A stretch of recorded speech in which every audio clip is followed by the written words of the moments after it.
As I completed the unit haloalkane haloarenes, let's do the small summary and quick revision of this unit. Before I proceed to the next unit, let's see what we read in this chapter. What are the main points for the boards and for the competitive exams? So in this unit, haloalkane haloarene, which is the sixth unit of class 12th chemistry, that halo compounds means where one hydrogen or two hydrogen or a three hydrogen can be replaced with the halogen. They can be replaced on the same carbon or on the adjacent or one after one. So let's see what are the halo compounds. Halo compounds, if it is a straight chain, then they are known as haloalkanes. Means अगर aliphatic है, aliphatic compounds जहां पे एक halogen एक H जो है वो replace हो जाए, H get replaced with halo, then we can get the haloalkane. क्या मिलेगा हमें? haloalkane. And the same way, if the one hydrogen get replaced with the if hydrogen get replaced with the halogen in aromatic ring or in a benzene, then we are getting the haloarenes. Then we will get the haloarenes. That is the haloarenes. So for that we read that how we can classify first. Because जो मैंने particularly इनके लिए बिल्कुल descriptive जो मेरे lectures हैं वो मैंने ऑलरेडी अपने जो चैनल है उस पर शेयर किए हुए हैं and now I am just giving the quick summary for that. So these can be classified. इनकी जो क्लासिफिकेशन है they can be classified as classification इनका अलग अलग हो सकता है. They can be classified as mono अगर एक ही है, और डाई अगर दो हेलोजन है, ट्राई अगर तीन हेलोजन है, टेट्रा अगर चार हेलोजन है, so on. They can also classified as, ये एक तरह की क्लासिफिकेशन क्लासिफाइड एज. और दूसरी तरह की क्लासिफिकेशन जो है इसमें हम इन्हें किस तरह से क्लासिफाई करेंगे? We can classify them as a primary, as a secondary and as a tertiary. अगर वो कार्बन जिसके साथ दो हाइड्रोजन और एक alkyl group along with that एक हेलोजन है तो we can called it primary. अगर ऐसा कार्बन जिसके साथ हेलोजन लगा हुआ है उसके दो साइड पे एल्काइल ग्रुप है, एक हाइड्रोजन है और एक हेलोजन है, then we can called it secondary. And then tertiary halo compounds are those compound where the carbon to which the halogen is attached having no hydrogen and three valencies are satisfied with the alkyl or same alkyl or different alkyl groups, then it can be said as the tertiary halo compounds. So यहाँ पे ये दो तरह की classification हो गई. तीसरी जो क्लासिफिकेशन थी that is they can be also classified according to their hybridization. अगर sp3 hybridized straight chain है, जिस कार्बन के साथ हेलोजन लगा है वो sp3 हाइब्रिडाइज्ड है और स्ट्रेट चेन है, then we can called it the allylic. And if it is a ring, अगर रिंग के साथ जो कार्बन है कार्बन के साथ हेलोजन लगा हुआ है तो we can say benzylic. But जिस कार्बन पे हेलोजन लगा है वो sp3 हाइब्रिडाइज्ड है. तो यहाँ पे इसकी जो क्लासिफिकेशन है दैट इज एलाइलिक, बेंजाइलिक. इसके लिए मैंने अपने चैनल पे एक एक जो टॉपिक है उसके लेक्चर्स मैंने डाले हुए हैं. And then we are having a बेनाइलिक.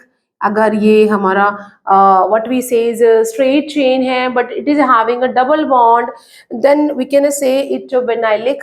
And then we are having the aryl. अगर जो हमारा एरोमेटिक कंपाउंड है उस पर डायरेक्टली ही हेलोजन लगा हुआ है तो एलाइलिक में जिस कार्बन के साथ हेलोजन लगा है उसके एडजेसेंट कार्बन पे डबल बॉन्ड है. बेंजाइलिक में जिस कार्बन के साथ हेलोजन लगा है उसके एडजेसेंट में रिंग लगी हुई है. बेनाइलिक में जो स्ट्रेट चेन है बट जिस कार्बन पे हेलोजन लगा है वो खुद ही वहीं पर ही डबल बॉन्ड लगा है.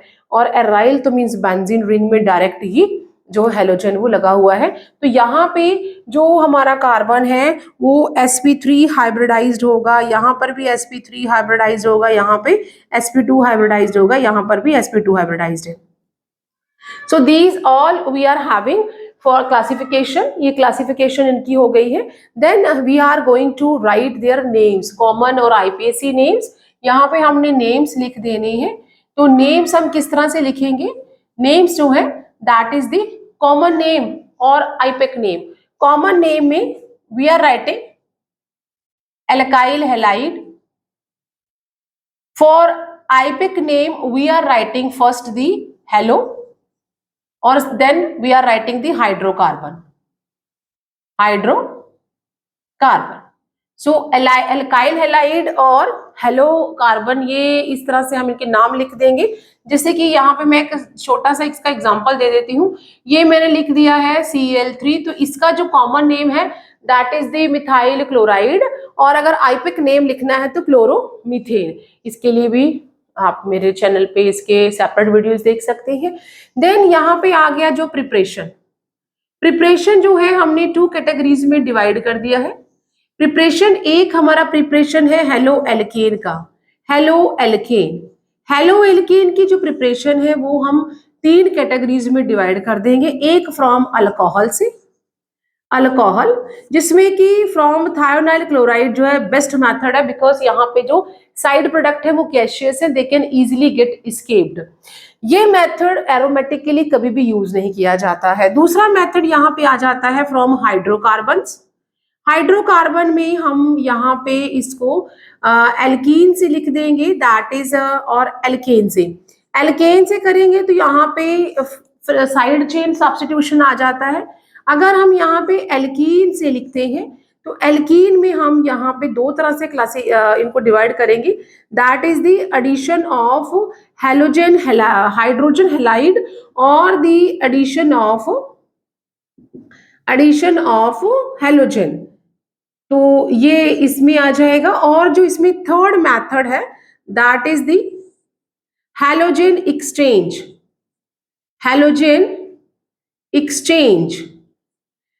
एक्सचेंज में हम 2 तरह के कंपाउंड बनाएंगे, एक जो आइडो और एक फ्लोरो। जो आइडो कंपाउंड हम बनाते हैं यहाँ पे एक आइडो कंपाउंड बनाएंगे और दूसरे हम यहाँ पे फ्लोरो कंपाउंड बनाएंगे।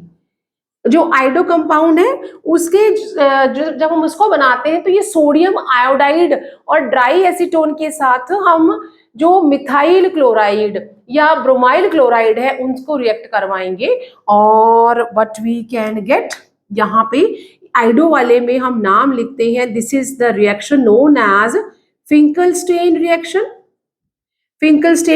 और फ्लोरो के लिए जो हमारे मिथाइल क्लोराइड है या एल्काइल क्लोराइड या एल्काइल ब्रोमाइड है, उन्हें हम मेटालिक फ्लोराइड के साथ रिएक्ट करेंगे in the presence of dry acetone. Sorry, यहाँ पे ड्राई एसीटोन नहीं, यहाँ पे सिर्फ हम मेटालिक फ्लोराइड के साथ रिएक्ट करेंगे और हमें फ्लोरो कंपाउंड्स मिलेंगे। तो इस रिएक्शन को हम स्वार्ट्ज रिएक्शन कहते हैं। ये सिर्फ चैप्टर की क्विक समरी चल रही है। एंड देन ये हमारा प्रिपरेशन इस तरह से हो गया। देन हम जो हमारे हेलो एरीन्स है, हेलो एरीन्स को किस तरह से प्रिपेयर करेंगे, यहाँ मैं हेलो एरीन्स की प्रिपरेशन लिख देती हूँ। हेलो एरीन्स में 2 प्रिपरेशन है फ्रॉम हाइड्रोकार्बन्स, तो क्योंकि वो एरोमेटिक है तो फ्रॉम एरोमेटिक हाइड्रोकार्बन्स। और जो दूसरी प्रिपरेशन है that is the from benzene diazonium chloride.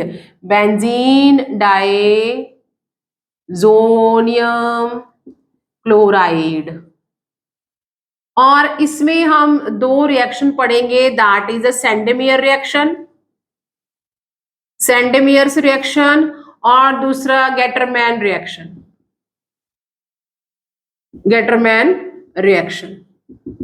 तो यहाँ पे ये एरोमेटिक की प्रिपरेशन हो गई, ये हमारी एलिफेटिक की प्रिपरेशन हो गई। Now we are going to read about their physical property. तो फिजिकल प्रॉपर्टी में क्या पढ़ेंगे हम, इसके बाद यहाँ पे आ जाता है फिजिकल प्रॉपर्टी में हमने इनका बॉइलिंग पॉइंट पढ़ना है। They are having a high boiling point as compare to the hydrocarbons because of the यहाँ पे जो एक हाइड्रोजन है वो हाइड्रोजन की जगह पे लगा है, तो ड्यू टू द हाई जो मॉलिक्यूलर मास है, it is having the high boiling point and these compounds are more strong because of the dipole dipole and van der Waals force.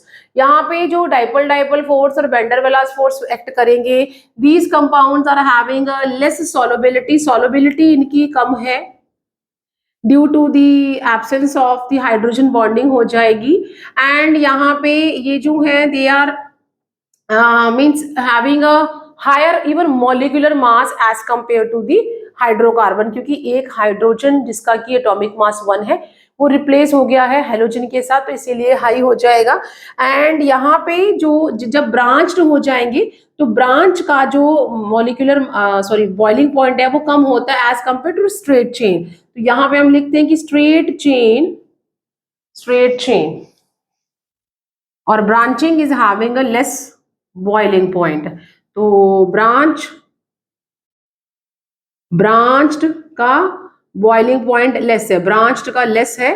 और यहाँ पे जो ट्रेंड रहेगा, अगर सेम ही आर सेम है लेकिन जो हेलोजन है वो अगर हमारा आई है या हमारा what we can C L है, बी आर है और एफ है, तो इसके लिए जो ट्रेंड रहेगा बॉइलिंग पॉइंट का that is the R I सबसे ज्यादा होगा, then R B R, then R C L and then सबसे लेस जो होगा वो आर एफ के लिए होगा।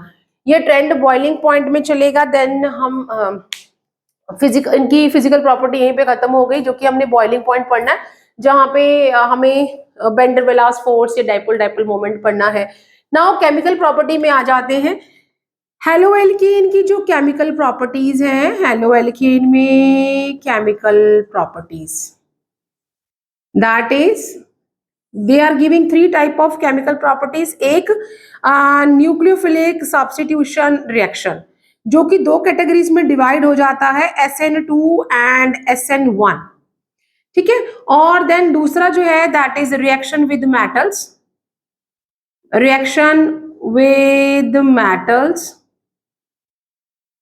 जिसमें हम फॉर्मेशन ऑफ ग्रिग्नार्ड रिएजेंट की पढ़ेंगे, और दूसरा हम पढ़ेंगे हाइड्रोकार्बन की फॉर्मेशन, हाइड्रोकार्बन की। यहाँ पे जो हमारा हेलोएल्केन है वो सोडियम के साथ रिएक्ट करेगा in dry ether. Dry ether का यहाँ पे काम है just to observe the moisture, और इस तरफ ये रिएक्ट करेगा मैग्नीशियम के साथ।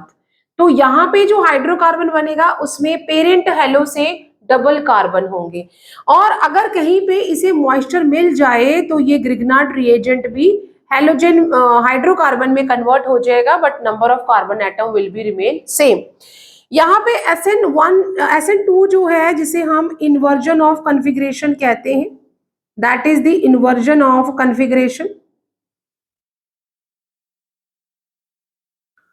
और जो SN1 है इसे हम रेसिमिसेशन कहते हैं, रेसिमिसेशन। तो यहाँ पे जब हम इसके स्टीरियो एस्पेक्ट्स पढ़ेंगे तो इनेंशियोमर, हम racemic solution and optical active, polarized, बहुत सारे हम यहाँ पे, या कायरल क्या है, ए कायरल क्या है, तो what is laevo rotatory, what is dextro rotatory, तो ये हम SN1 में पढ़ेंगे। यहाँ SN2 ये रिएक्शन हो गई। और थर्ड जो यहाँ पे रिएक्शन है that is the elimination reaction,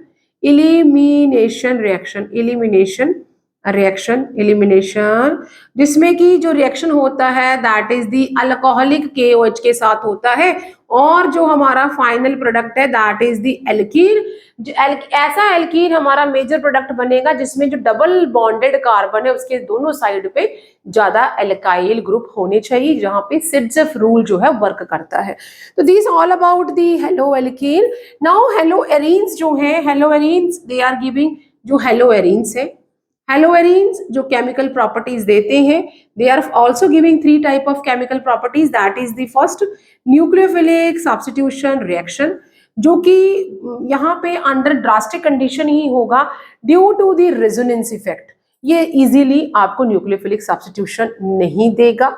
और यहाँ पे SN1 रिएक्शन जो है वो टोटली आउट हो जाता है, बिकॉज जो सेल्फ आयनाइजेशन होता है हेलो एरीन्स का, that is in that case phenyl cation जो बनता है that is not stable at all. So due to the, यहाँ पे हम अगर आप रेजोनेंस डाल दें या यहाँ पे नेगेटिव इंडक्टिव इफेक्ट डाल दें तो वो फिनाइल केटाइन जो बनेगा दैट इज टोटली इनस्टेबल। और जो हमारा SN1 है उसमें तो कार्बोकेटाइन बनना ही चाहिए क्योंकि वो हमारा फर्स्ट ऑर्डर काइनेटिक है, उसमें जो हेलो कंपाउंड है उसी के ऊपर हमारा रिएक्शन डिपेंड है। जब बनेगा ही नहीं तो SN1 रिएक्शन जो है वो हेलो एरीन्स में टोटली आउट है। SN2 रिएक्शन फिर भी अंडर ड्रास्टिक कंडीशन में हो जाता है। तो यहाँ पे ये दो कैटेगरीज में हम SN1 जो कि यहाँ पे बिल्कुल ही नहीं होगा और SN2 जो है अंडर ड्रास्टिक कंडीशन में ही ये रिएक्शन होगा। जैसे कि अगर हमारे पास जो क्लोरोबेंजीन है, क्लोरोबेंजीन को अगर हमने फिनॉल में कन्वर्ट करना है तो जैसे अगर वहां पे कोई इलेक्ट्रॉन विथड्रॉइंग ग्रुप लग जाए तो उतना ही इजीली वो हो जाएगा। अदरवाइज अगर सिंपल आप क्लोरोबेंजीन को मीन्स अगर हम क्लोरोबेंजीन को हम कन्वर्ट करने जा रहे हैं फिनॉल में, तो मैं यहाँ पे इसको सोडियम हाइड्रोक्साइड के साथ रिएक्ट करूंगी, 623 केल्विन टेम्परेचर लूंगी, 300 एटमॉस्फेरिक में प्रेशर लूंगी, means too much high conditions हम यहाँ ले रहे हैं and then it will get converted into the phenol. तो means only under drastic condition. जैसे जैसे ऑर्थो पैरा पोजिशन पे कोई इलेक्ट्रॉन विथड्रॉइंग ग्रुप लग जाएगा तो ये कंडीशन जो है वो माइल्ड होनी शुरू हो जाएंगी। सेकेंड रिएक्शन जो ये देता है that is the reaction with metal, reaction with metals, जिसमें कि हम एल्काइल ग्रुप को बेंजीन में अटैच कर देंगे और ये रिएक्शन जो है वो ड्राई ईथर की प्रेजेंस में और सोडियम के साथ होगा। तो एक हमारा यहाँ पे जो सोडियम के साथ हो रहा है यहाँ पे ArX प्लस RX रिएक्ट करेंगे and we will gate ArR। तो इस रिएक्शन को हम कहते हैं बर्ज fitting reaction, that is the Burj फिटिक reaction. और अगर हम दो ArX ले लेते हैं और हमें यहाँ पे दो फिनाइल आपस में अटैच हो जाते हैं तो we will get a di phenyl, और ये रिएक्शन भी सोडियम की प्रेजेंस में और ड्राई ईथर की प्रेजेंस में हो रहा है। तो इस रिएक्शन को हम कहते हैं फिटिग रिएक्शन। ठीक है, तो ये है फिटिग रिएक्शन, ये है बर्ज फिटिग रिएक्शन। इसी तरह से जब हमने जो हेलो एल्केन थे उसमें जब सोडियम के साथ रिएक्ट करवाया और हाइड्रोकार्बन को ऑब्टेन किया, इस रिएक्शन को भी हम इसको हम सिंपल बर्ज रिएक्शन कहते हैं। दिस इज कॉल्ड बर्ज reaction. And the last reaction given by haloarine is the electrophilic substitution reaction, जिसमें हम nitration, halogenation, sulphonation and Friedel-craft alkylation and Friedel-craft acylation पढ़ते हैं। तो ये रिएक्शन जो है दैट इज एक यहाँ पे हमें देगा हैलोजिनेशन, हैलोजिनेशन, दूसरा यहाँ पे देगा सल्फोनेशन,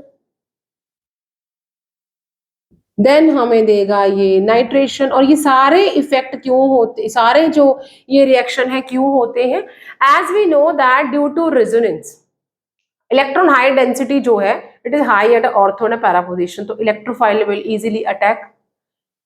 भले ही यहाँ पे इलेक्ट्रोफाइल अटैक कर सकता है but little negative inductive effect भी वर्क करता है, जो कि हेलोजन का काम होता है to get stable easily. Little negative inductive effect is also working, but resonance effect is more prominating here. So that is why electrophilic substitution is working, and the reaction we are getting this, and this is a Friedel-Crafts reaction. Friedel-Crafts reaction के लिए Friedel-Crafts reaction जिसमें कि हमारा जो Friedel Crafts reagent है that is anhydrous AlCl3 work करता है। So this all about this chapter and at last we are reading about the polyhalogen compounds, polyhalogen compounds जिसमें हम किसके बारे में पढ़ते हैं? We are reading about the dichloromethane, and then we are reading about the chloroform, and then we are reading about the iodoform and carbon tetrachloride and furangs and the DDT. So जब हम chloroform के बारे में पढ़ेंगे तो यहाँ पे हम फॉस्जीन के बारे में पढ़ते हैं। दिस DDT जो है it is not getting, it is not a biodegradable, and it get deposit in the fat tissue of the humans, and means अगर too much यहाँ पे deposition है, then we can get a chronic diseases also, and that is why it is a ban all over, but still somehow we are using it. So these all the short summary of the unit haloalkane, haloarenes. Still you have any doubt, then मेरे जो individual lectures हैं on this topics you can easily see there, but for any doubt just give me a comment and I can give you the brief description of that particular topic.